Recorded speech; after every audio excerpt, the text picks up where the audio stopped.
ഒരു പ്രതീക്ഷയില്ലാതെ പോയി കണ്ട ഒരു മൂവിയാണ് captain America Brave new world. Captain America ഒന്നുമല്ല, ഫാൽക്കൺ. അത് മതി, കൂടുതൽ ഡെക്കറേഷൻ ഒന്നും വേണ്ട. പ്രതീക്ഷ വെച്ച് പോയിട്ട് ഒരു കാര്യമില്ല. ഒരു വൺ ടൈം വാച്ചബിൾ എന്ന് പോലും പറയാൻ പറ്റാത്ത രീതിക്കാണ് ഈ ഒരു മൂവി അവർ പ്രസന്റ് ചെയ്തിരിക്കുന്നത്.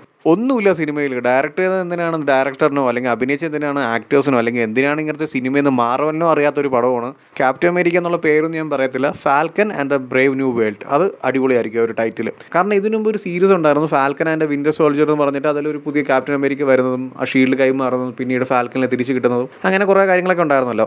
ഈ ഒരു സിനിമയിൽ അവർ ഉദ്ദേശിക്കുന്ന വേറെ ഒന്നുമല്ല, പുള്ളിക്കാരൻ അതായത് ഫാൽക്കൺ എന്ന് പറയുന്ന ആളെ ഇനി അങ്ങോട്ട് എല്ലാവരും ക്യാപ്റ്റൻ അമേരിക്ക എന്ന് വിളിക്കണം, അല്ലെങ്കിൽ ആ ഒരു കാര്യം രജിസ്റ്റർ ചെയ്യാൻ വേണ്ടി മാത്രം ചെയ്തൊരു സിനിമയാണ്. അതിന് എന്തൊക്കെ ചെയ്താലും തലകുത്തി നിന്നാലും നടക്കാത്തൊരു കാര്യമാണ് ഈ ഒരു മനുഷ്യനെ പോയിട്ട് ക്യാപ്റ്റൻ അമേരിക്ക എന്ന് വിളിക്കുന്നത്. കാരണം സിനിമ ഫുൾ എന്നെ വെറുപ്പിച്ച്, അല്ലെങ്കിൽ എനിക്ക് നല്ല രീതിക്ക് ദേഷ്യം വന്നൊരു സീക്വൻസ് എന്ന് പറയുന്നത് ഇങ്ങനെ ക്യാപ്റ്റൻ എന്നും അല്ലെങ്കിൽ ഇയാൾ ഷീൽഡ് കൊണ്ട് നടക്കുന്നതാണ്. കാരണം മൂപ്പരെ കൊണ്ട് പറ്റുന്നില്ല, അയാളെ കൊണ്ട് എടുത്താൽ പൊങ്ങാത്ത കാര്യമാണ് ഈ ക്യാപ്റ്റൻ അമേരിക്ക എന്നുള്ള ഒരു ടൈറ്റിലും അല്ലെങ്കിൽ ഷീൽഡും. ഈ ക്യാപ്റ്റൻ അമേരിക്ക എന്ന് പറയുന്നത് ഇനി എത്ര കാലം ആരൊക്കെ വന്നു പോയാലും ആ ഒരു സ്റ്റീവ് റോജേഴ്സ് അല്ലെങ്കിൽ ക്രിസ് എവാൻസ് ചെയ്തു വെച്ച ആ ഒരു ക്യാരക്ടർ ഉണ്ടല്ലോ, അതാണ് ക്യാപ്റ്റൻ അമേരിക്ക. അല്ലാതെ ഈ പറന്ന് നടന്ന മറ്റേ ഷീൽഡും കൊണ്ട് നടന്നെന്ന് പറഞ്ഞ് ക്യാപ്റ്റൻ അമേരിക്ക ആവത്തില്ല, അല്ലെങ്കിൽ മറ്റേ ഷീൽഡ് കൊണ്ട് പിന്നെ ബൂമറാങ്ക് കളിച്ചാവൊന്നും ക്യാപ്റ്റൻ അമേരിക്ക ആവത്തില്ല. മൂപ്പര് ഫുൾ ടൈം ഇതാണ്. അതും ഷീൽഡ് കൊണ്ട് നടക്കുന്ന കാണുമ്പോൾ അതിനെ ദേഷ്യം വരും. അതായത് മറ്റേ ബാക്കിൽ ആ ഒരു വിങ്സിൻ്റെ ഇടയ്ക്ക് വെച്ച് ഇങ്ങനെ കൊണ്ട് നടക്കുന്നു, പിന്നെ അതെടുത്ത് യൂസ് ചെയ്യുന്നത് ബൂമറാങ്ക് എന്നൊക്കെ പറഞ്ഞാൽ എവിടെയെങ്കിലൊക്കെ എടുത്ത് എറിയും, അത് കറക്റ്റ് കൊള്ളും, തിരിച്ചു വരും. അങ്ങനെ ആ ഒരു ഷീൽഡിൻ്റെ വില ഇല്ലാതാക്കി എന്ന് വേണമെങ്കിൽ പറയാം. ആ രീതിക്കാണ് ആ ഒരു ക്യാരക്ടറിന് ആ ഒരു ഷീൽഡിനെ കൊടുത്തിരിക്കുന്നത്. ഒട്ടും ഒരു രീതിക്ക് അത് മാച്ച് ആവുന്നില്ല. സ്റ്റീവ് റോജേഴ്സ് അല്ലെങ്കിൽ ആ ഒരു ക്യാപ്റ്റൻ അമേരിക്ക എന്ന് പറയുന്ന ക്യാരക്ടർ നമ്മൾ ഇത്രയും വർഷം സിനിമ കണ്ട് മാർവലിൻ്റെ ആ ഒരു എൻഡ് ഗെയിം വരെയുള്ള സിനിമയിൽ പുള്ളിക്കാരൻ ചെയ്തു വെച്ചിരിക്കുന്ന മാസിൻ്റെ 7 അയലത്ത് വരത്തില്ല ഫാൽക്കൺ ഇവിടെ ചെയ്യുന്നത്. അതിനുവേണ്ടി ഒരുപാട് ശ്രമിക്കുന്നുണ്ട്. തലയും കുത്തി നടക്കുന്നു, ഓടുന്നു, ഷീൽഡ് എടുത്ത് എറിയുന്നു, ഷീൽഡ് പിടിച്ച് നടക്കുന്നു, ഷീൽഡ് എടുത്ത് കവർ ചെയ്യുന്നു. അതിനിടയ്ക്ക് വക്കാണ്ടയുടെ കുറേ കാര്യങ്ങൾ കഴിക്കുന്നതിനൊക്കെ പരിധിയുണ്ട്. എനിക്ക് ആ സിനിമയുടെ സ്റ്റാർട്ടിങ് തന്നെ മൂപ്പർ ആ ഒരു ക്യാപ്റ്റൻ അമേരിക്ക അല്ലെങ്കിൽ ക്യാപ്റ്റൻ എന്നൊക്കെ വിളിച്ചപ്പോൾ തന്നെ എനിക്ക് എന്തോ പോലെ. കാരണം എന്നെ കൊണ്ട് ഒരിക്കലും അക്സെപ്റ്റ് ചെയ്യാൻ പറ്റാത്തൊരു സീൻ. അത് ഞാൻ ചോദിച്ചാൽ ഓക്കെ അവിടെ കൊണ്ട് തീർക്കുന്നു, ഇല്ല അവന്മാർ ആ സിനിമ ഫുള്ള്, അതായത് കാണുന്ന ഓരോ ആൾക്കാർക്കും രജിസ്റ്റർ ചെയ്യണം, ഇതാണ് ക്യാപ്റ്റൻ അമേരിക്ക. നിങ്ങൾ ഇതുവരെ കണ്ട സ്റ്റീവ് റോജേഴ്സിനെ നിങ്ങൾ മറക്കുക, ഇനി അങ്ങോട്ട് പുള്ളിക്കാരനാണ്, അതായത് ഫാൽക്കൺ ആണ് ക്യാപ്റ്റൻ അമേരിക്ക എന്നുള്ള ഒരു കാര്യം അവർക്ക് എല്ലാവരും അടിച്ചേൽപ്പിക്കണം. അതിനാണ് ഈ ഒരു സിനിമ.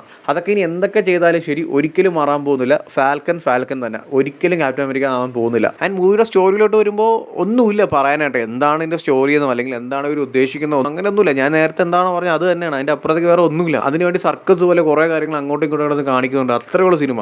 ആൻഡ് ഡയറക്ഷൻ ആയാലും ശരി, അവരും ഇവിടെ എക്സിക്യൂഷൻ ആയാലും ശരി, എല്ലാം ഭയങ്കര ബോറായിട്ടാണ് എനിക്ക് ഫീൽ ചെയ്തത്. ഡയറക്ഷനൊക്കെ അത് എന്തോ കാണുമ്പോൾ തന്നെ നമുക്കൊന്നും ഒരു എന്ത് പറയുക, ഒരു രജിസ്റ്റർ ആവുന്നില്ല. അല്ലെങ്കിൽ കാണുമ്പോൾ ഓക്കെ ഇന്ന സീൻ അടിപൊളി അങ്ങനെയൊന്നുമില്ല. ചുമ്മാ കുറേ ആക്ടേഴ്സിനെ വിളിച്ചു വരുത്തി ക്യാമറ കൊണ്ട് വെച്ചിട്ടുണ്ടോ നിങ്ങൾ ചെയ്തോ, അങ്ങനത്തെ രീതിയിലാണ് ആ ഒരു മൂവിയുടെ ഡയറക്ഷൻ പോയിരിക്കുന്നത്. ആൻഡ് ക്യാരക്ടേഴ്സിൻ്റെ പെർഫോമൻസ് ഒക്കെ പറയുന്നത് ഷോഗോ എന്നൊക്കെ പറഞ്ഞാൽ കുറഞ്ഞു പോകും. ആ രീതിക്കാണ് ചില ക്യാരക്ടേഴ്സിൻ്റെ പെർഫോമൻസ്. അതായത് മറ്റേ നാടകം പോലെ, അല്ലെങ്കിൽ നാടകം ഇതിനകം വെച്ച് നോക്കുമ്പോൾ ബെറ്ററാണ്. ഇത് മറ്റേ 1 2 3 സ്റ്റാർട്ട് എന്ന് പറയുമ്പോൾ വന്ന എൻ്റെ ഡയലോഗ് ഇത്രയുണ്ട്, എനിക്കിവിടെ ഇത് പറഞ്ഞു തീർക്കണം, എന്നിട്ട് ഞാൻ എന്താ പോകുന്നു, ഇങ്ങനത്തെ രീതിയിലാണ് കുറേ ആക്ടേഴ്സിൻ്റെ പെർഫോമൻസ് വന്നിരിക്കുന്നത് സിനിമയിൽ.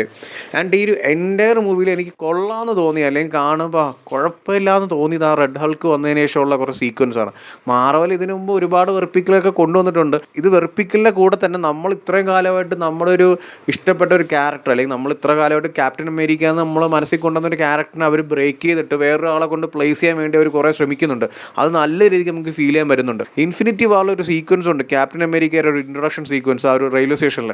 ആ ഒരു സീക്വൻസ് തന്ന ഒരു മാസ് ഫീൽ ഉണ്ടല്ലോ, അല്ലെങ്കിൽ ആ ഒരു സീക്വൻസ് തിയേറ്ററിൽ കണ്ടപ്പോൾ കിട്ടിയ ഒരു ഫീൽ ഉണ്ടല്ലോ, അതിൻ്റെ ഒരു അംശം പോലും ഈ ഒരു എൻ്റയർ മൂവിയിൽ എവിടെയില്ല. ഇത്രയേ ഉള്ളൂ. അല്ലെങ്കിൽ പുള്ളിക്കാരനെ കൊണ്ട് പറ്റത്തില്ല. അത് ഞാൻ എഴുതി ഒപ്പിട്ട് തരാം. പിന്നെ റെഡ് ഹൾക്കായിട്ടുള്ള ആ ഒരു സീക്വൻസ് ഒഴിച്ചു ചേർത്തേ വേറെ ഒന്നുമില്ല. റെഡ് ഹൾക്കിൻ്റെ ആ ഒരു സീക്വൻസിൽ വരുന്ന കുറച്ച് ഫൈറ്റും കാര്യങ്ങളൊക്കെ കണ്ടിരിക്കാം, അല്ലെങ്കിൽ അത് കുറച്ച് കൊള്ളാമെന്നെങ്കിൽ പറയാം. ബാക്കിയെല്ലാം എൻ്റയർ മൂവിയിൽ ഷോകമാണ്. ആൻഡ് ഹാരിസൺ ഫോർഡ് എനിക്കൊക്കെ നല്ല ഇഷ്ടമുള്ള ഒരു ആക്ടറാണ്. പുള്ളിക്കാരനെ കൊണ്ട് ആ ഒരു ക്യാരക്ടറിനെ എന്ത് പറയുക ബിൽഡ് ചെയ്യാൻ പറ്റുന്നില്ല. ആ ഒരു റെഡ് ഹൾക്കായിട്ടുള്ള ക്യാരക്ടറിനെ ബിൽഡ് ചെയ്യാൻ പറ്റുന്നില്ല, അല്ലെങ്കിൽ അങ്ങനത്തെ രീതിയിലല്ല ആ ഒരു ക്യാരക്ടർ. കാരണം പുള്ളിക്കാരനെ ഒട്ടും മാച്ച് ആവാത്ത രീതിയിലാണ് പല സ്ഥലത്തും എനിക്ക് തോന്നിയിട്ടുള്ളത്.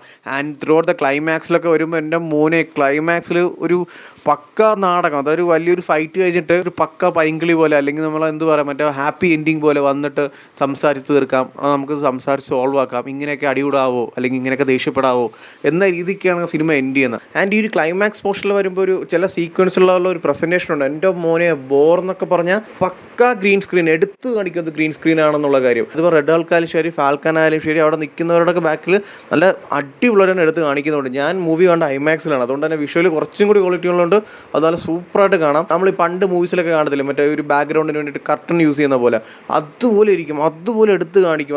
അതായത് കുറച്ച് മരവും ഫ്ലവേഴ്സൊക്കെ ഉള്ള ഒരു ബാക്ക്ഗ്രൗണ്ടാണ് ആദ്യം വൈഡിൽ കാണിക്കുന്നത്. ആൻഡ് ക്ലോസപ്പ് വന്നപ്പോൾ അത് ഗ്രീൻ സ്ക്രീനിൽ, അതായത് പക്ക നമ്മൾ മറ്റേ ഇവിടെ ഗ്രീൻ സ്ക്രീനിൽ വെച്ചിട്ട് റിമൂവ് ചെയ്യത്തില്ലേ മറ്റേ ഓൺലൈൻ യൂട്യൂബേഴ്സൊക്കെ ചെയ്യുന്ന പോലെ, അത് തന്നെ അങ്ങനത്തെ ഒരു ക്വാളിറ്റിയിലാണ് ആ ഒരു ലാസ്റ്റ് സെഗ്മെൻറ്റ് പ്രസൻറ്റ് ചെയ്തിരിക്കുന്നത്. പ്രസൻറ്റേഷനും ഷോകം, മൂവിയുടെ എക്സിക്യൂഷനും ഷോകം, സ്റ്റോറി എന്ന് പറയുന്ന സാധനം അടുത്തുകൂടി പോയിട്ടില്ല. ആകെ പറയുന്നത് വെച്ചാൽ സിമ്പിളായിട്ട് വേറെ ഒന്നുമല്ല, ഇനി തൊട്ട് ഈ മനുഷ്യനെ ഫാൽക്കനെ നമ്മൾ ക്യാപ്റ്റൻ അമേരിക്ക എന്ന് വിളിക്കണം, അല്ലെങ്കിൽ ഇതാണ് ക്യാപ്റ്റൻ അമേരിക്ക എന്നുള്ള രജിസ്ട്രേഷന് വേണ്ടി മാത്രം ചെയ്തിരിക്കുന്ന.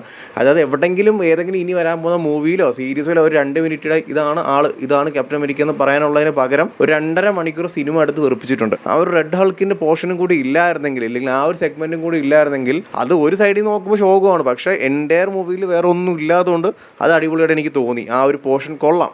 കാരണം ബാക്കിയൊക്കെ പ്രഡിക്റ്റബിൾ അല്ല, ബോറാണ്. കാണുമ്പോൾ തന്നെ നമ്മളിങ്ങനെ കണ്ടുമടുത്ത, അല്ലെങ്കിൽ ഇവിടെ ഒന്നുമില്ല, ഇങ്ങനെ എന്തൊക്കെ കാണുന്ന ആ ഒരു വൈബിലാണ് ആ സിനിമ പോകുന്നത്. സോ ആ ഒരു പോർഷൻ മാത്രം ആ ഒരു എൻ്റയർ മൂവിയിൽ എനിക്ക് ഇഷ്ടപ്പെട്ടു. എനിക്ക് മാർവലിൻ്റെ അടുത്ത് പറയാനുള്ള വേറൊന്നുമല്ല, ഈ ഒരു ക്യാരക്ടറിൻ്റെ പേര് ഫാൽക്കൺ ആണ്.